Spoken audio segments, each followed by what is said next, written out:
Buongiorno dalla rassegna stampa di TG Plus per oggi 6 luglio. La pagina di Venezia parte dalla nuova di Venezia e Mestre. Anche qui c'è una notizia che è trevisana, ma viene condivisa dai giornali del gruppo Alfabeto del Futuro. Trasporto e impresa, successo a Treviso dell'evento GNN. Ne abbiamo parlato anche noi e qualche giorno fa, tra l'altro. Stadio e palazzetto nuovi, i lavori entro fine anno.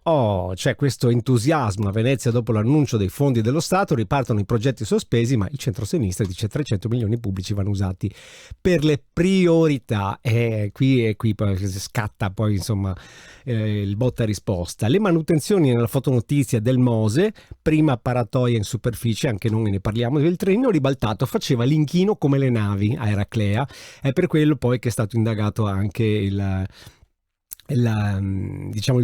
conduttore, il conducente, insomma. A Noale traffico rifiuti, condannati i fratelli Cosmo e Maxi confisca. Poi è bellissima le mostre ai musei dai dinosauri fino al Real Bodies, dove ci sono i corpi veri.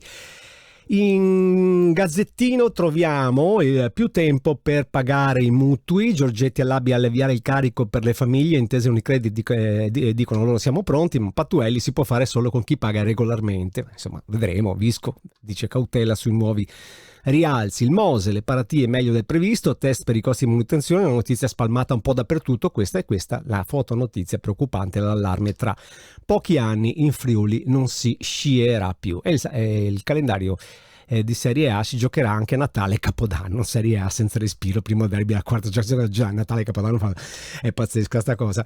Corriere del Veneto: sotto il salario minimo in 450.000, se la proposta dei 9 euro all'ora fosse approvata, in Veneto riguarderebbe un dipendente su 4. Questa bidella multata perché fa anche un altro lavoro, non riuscivo a vivere, dice, ma non sarà l'unica al mondo, saranno in tanti probabilmente. Insomma, la vita va così, è un po' per tutti, chi lo sa bene.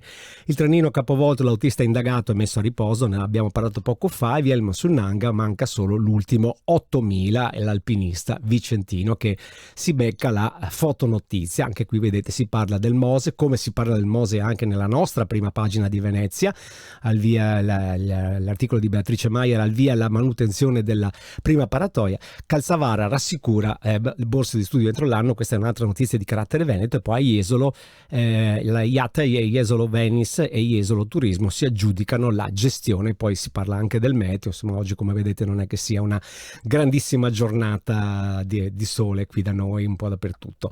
È tutto per quanto riguarda anche la pagina veneziana.